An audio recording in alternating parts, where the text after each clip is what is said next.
yanayomilikiwa na dume mmoja. Pofu anayo rangi ya kahawia nyekundu, kahawia hudhurungi na kijivu, na mara nyingi wana milia ya wima ubavuni mwao. Pofu wanayo ngozi ndefu chini ya koo lao na mapembe marefu kiasi ambapo zile pembe za jike ni ndefu kuliko pembe za dume. Pofu ni mmoja ya wanyama wa porini wapole sana na wanaoaminika kuhusishwa na imani za maajabu au kimungu ama miujiza. Kwa mfano, inasemekana ukimuua pofu porini, wewe kama jangili hauwezi kufanikiwa kutoka na nyama yake porini, isipokuwa utakamatwa ama utapata shida yoyote itakayokufanya usitoke porini. Hiyo ni imani. Mwendo wa pofu ni wastani wa kilomita 30 mpaka 40 kwa saa, na huwahi sana kuchoka anapokuwa anakimbia ama kukimbizwa na mnyama yeyote. Mwendo wa pofu ni wastani wa kilomita 30 hadi 40 kwa saa, na huwahi kuchoka sana anapokuwa anakimbia ama kukimbizwa kutokana na kuwa na mwili mkubwa wenye mafuta mengi. Kwa asili, pofu ni wanyama walioasiliwa kutokea Ethiopia, ila kwa sasa wamesambaa katika nchi nyingi Afrika, hasa zenye uwanda wa savana na kusini mwa jangwa la Sahara. Pofu ni wanyama wanaolindwa sana, hasa hapa nchini, kutokana na kuaminika kuonekana kupotea ama kutoweka. Pofu dume ana mwili mkubwa kuliko pofu jike. Kumjua zaidi pofu, kutambua tabia zake, mienendo yake na namna anavyoishi, ni vyema tukatembelea sehemu za karibu zinazohifadhi wanyama, na hasa alimo pofu. Ikiwezekana tuweze kufika hata mbugani. Urithi wetu tuwaachie wanetu.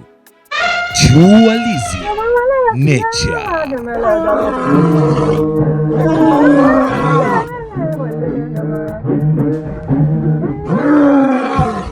Ewala, wolo tazama kupitia Star TV, Chep MC, niko na mzee wangu Mzee Kasa. Nafikiri umetoka kuzisikia sifa za mnyama pofu. Pofu ni mnyama wa aina gani? Nafikiri umesikia huko, watu wameongea, watu wamekwambia wakina Lion Chamba kwamba huyo ni mnyama wa aina gani. Lakini niko na Mzee Kasa hapa. Mzee Kasa bwana, wewe unawajua wanyama, unapenda kufuga toka utoto wako, na niambia wewe pofu unamjua vipi? Kwanza labda niseme tu kwamba nina neema kubwa ya kufuga wanyama, kwa sababu kwenye wanyama kila mnyama ana tabia yake, na kuna wanyama ambao unajifunza kwao, unatengeneza tabia ya kuishi. Yani kuna wanyama ukijifunza kwao unatengeneza msingi mzuri wa tabia ya kuishi. Na ndio maana hata Yesu alisema kwamba iweni na busara kama nyoka na wapole kama hua. Sasa mimi nimefuga nyoka, na umeona nimejifunza busara ya nyoka ni ipi, kwamba pamoja na kwamba nyoka ana sumu, anajua kabisa anaweza kukugonga kwa dakika 8 haupo duniani, lakini busara ya nyoka huwa hapendi kushindana. Anachofanya akiona kwamba hili limetokea, yeye anaondoka pamoja na sumu alionana kukimbia. Ukiona nyoka amemuuma mtu, labda yule mtu kamkanyaga au wamekutana kwenye mazingira ambayo anaona kabisa kwamba hapa ni hatarishi, lakini busara ya nyoka ni kwamba ni kweli ana sumu ya kuweza kuua, lakini mimi ngoja niondoke, sitaki kushindana. Na wanadamu wengi tungekuwa hivyo, najua kwamba dunia ingekuwa mahali pazuri sana pa kuishi. Na hali kadhalika mnyama pofu ndivyo alivyo, kwamba ni mnyama mkubwa, ana pembe. Yeye naye anajitetea pale ambapo anaona kwamba yuko kwenye mazingira hatarishi, kwamba ni kama alivyo hapa, unaona tuko karibu nao sana, naweza nikamuita akakaa, nikampa chakula kwa mkono akala, ana shida. Yani nimejifunza kwamba kila kitu kikifundishwa, kila kitu kikipewa upendo, nacho kinarejesha upendo. Kwa hiyo mnyama pofu ndivyo alivyo. Mnyama pofu ana upendo. Ana upendo kabisa. Mpaka kwa mke wake ana upendo? Kabisa. Kumbe ni baba bora pofu bwana.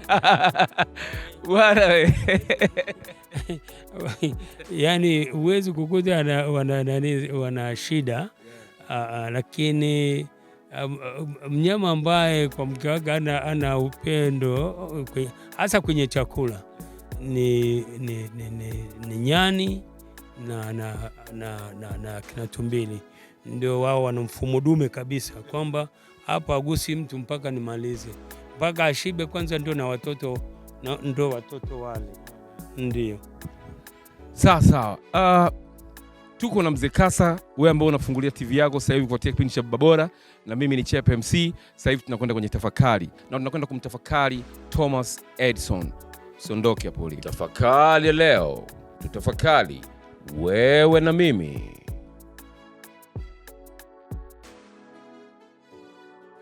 Tena na tena tumerudi tena hapa kwenye show Baba Bora. Sasa hivi tumetoka kutafakari na tumetoka kumtafakari Thomas Edison. Mzee Kasa, wewe ulimjua vipi Thomas Edison?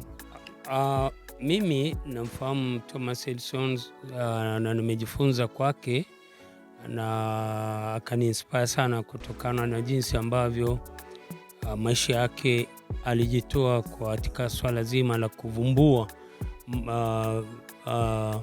tuseme bidhaa mbalimbali ambazo zitarahisisha maisha ya mwanadamu. Na ndio maana mimi kwangu mimi nilikuwa namuona kama baba bora, kwa sababu yani unajua baba bora si tu kwanza kwa familia, lakini baba bora anaweza kuwa baba bora kwa nchi au kwa ulimwengu. Sasa mimi karata yangu huwa nampa sana Thomas Edison, kwa sababu alipokuwa anafanya majaribio ya uvumbuzi wa balbu ya umeme, alifanya majaribio karibu 1100.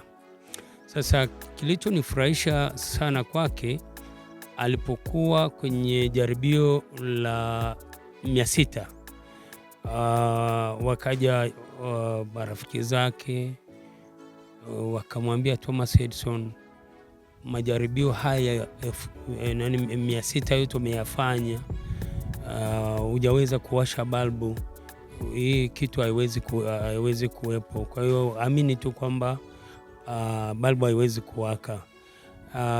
Nilichofurahi, aliwaambia hivi kwamba tatizo sio kwamba balbu haiwezi kuwaka, akaambia hivi, nimegundua hizi njia 600 zote kwamba haziwezi kuwasha balbu, lakini kuna moja na naitafuta. Yani kuonyesha kwamba kwa baba bora hupaswi kukata tamaa kwa namna yayo yote. Hata kama utakutana ukafanya la kwanza ukafeli, bado kuna hatua ya pili ambayo unapaswa kwenda ujaribu tena. Ukijaribu la 3 likifeli, kuna la 4, kwa sababu lazima utakuwa unabadilisha mfumo na njia za kuweza kulifikia. Sasa Thomas Edison akaendelea kufanya majaribio, akafika 1000 balbu hajawaka. Ilipofika jaribio la 1100 balbu ikawaka. Kwa hiyo ile njia alikuwa anaitafuta, akaitafuta kwenye njia zaidi ya 1999 ya 1100 ndio ikawaka. Kwa hiyo mimi ameni inspire sana Thomas Edison kwamba ni baba bora, na alipokuja kuulizwa akasema, ninafurahi kwamba Mungu aliweka usiku na mimi nimeubadilisha kuwa mchana. Sasa na katika maisha yetu kama familia, baba unatakiwa pale ambapo pana shida uhakikishe umeleta nuru penye shida. Kwenye jamii wewe kama baba, penye shida penye giza ulete mwanga. Kwenye taifa pana giza ulete mwanga, na hali kadhalika ulimwengu. Tutakuwa baba walio bora. Asante bwana. Wewe utazama kupitia Star TV right now, Chep MC, nipo na Mzee Kasa. Hapa ni madini tu, kaa kwa utulivu. Tunakwenda kufunga show, tunakwenda kumalizia show. Mwambie na mwenzio, kakikosa kipindi hiki kakosa vitu vingi sana, na atajilaumu, lakini atakutana na marudio, sio kesi, na ataendelea kujifunza na kujifunza na kujifunza. Mzee Kasa amesema Thomas Edison alimwambia Mwenyezi Mungu kwamba anamshukuru Mwenyezi Mungu kubadilisha, yani amebadilisha usiku ukawa mchana. Kwa hiyo mababa bora, muwe na maisha yao ya kubadilisha usiku kuwa mchana, kuleta nuru kwenye kiza. Ndio baba bora alivyo, na baba bora Mzee Kasa anasema ashindwi kitu. Kwa hiyo tunakwenda kumalizia show na Mzee Kasa hivi sasa. Mzee Kasa, kwa kumalizia, unaishauri nini sasa serikali ifanye nini ili iweze kututengenezea mababa bora ambao watakuja kuimudu Tanzania na taifa na dunia nzima kwa ujumla? Kuna mambo ambayo napaswa kuishauri serikali kwamba wawekeze kwa watoto wote wa kike na wa kiume, yani wote waende sambamba, kwa sababu mmoja akiwa duni maana yake ya kwamba yule mwingine atakuwa ana mdominate, yani sijui ana mkandamiza mwenzake. Lakini cha msingi kwamba niombe serikali kwamba niseme labda kwanza nipongeze serikali. Kuna maamuzi ambayo serikali wametoa ambayo ukweli tunaenda kuibadilisha Tanzania, kuruhusu wa vijana wote kwenda VETA bure.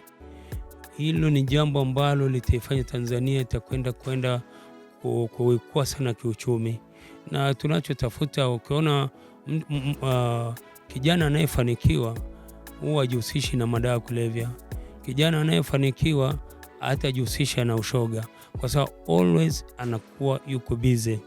Na naipongeza serikali kwa hilo, lakini bado naendelea kuishauri serikali iendelee kuhakikisha kwamba kama kuna upenyo wa kusaidia vijana iwasaidie. Labda huwa na hata mimi wakati nafundisha vijana nawaambia Mungu anawaamini vijana zaidi, kwa sababu hata Adamu aliumbwa akiwa kijana, na aliyekabidhiwa dunia bustani ya Eden na dunia ni kijana. Hata aliyemleta waliomlea Yesu si wazee, waliomlea Yesu ni vijana. Unaona, Yesu naye alisubiriwa kuwa kijana kuweza kukomboa ulimwengu kwa wale ambao tunaamini. Kwa hiyo ukiangalia kijana ana nafasi kubwa sana kuleta mapinduzi ya kiuchumi kwa taifa. Kwa hiyo serikali ianze kuandaa kuanzia chini. Labda ni sifu tena serikali kwa sababu haya mambo yalikosea huko nyuma. Serikali kuhakikisha kwamba walimu wanaoenda kusomea walimu ni wale waliopata division 1 na division 2, ambao wakija kuelimisha wao watoto wanaokuwa, tutapata watu walioelimika kweli, na mwisho wa siku tutakuwa na taifa ambalo ni taifa bora, ambao watakuwepo mama bora na wababa bora. Nchi inaenda sawa. Wewe unaotazama kupitia Star TV, Mike Jackson, Chep MC, Zamono Tony, Mnyamahanga, is all about Maheke Hey. Na leo nilikuwa na Mzee Kasa hapa Kasa Zoo.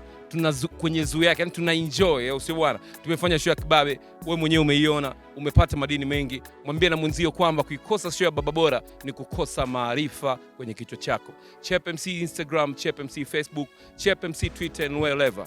Best on Mbaga, best on nyuma kamera. I'm out.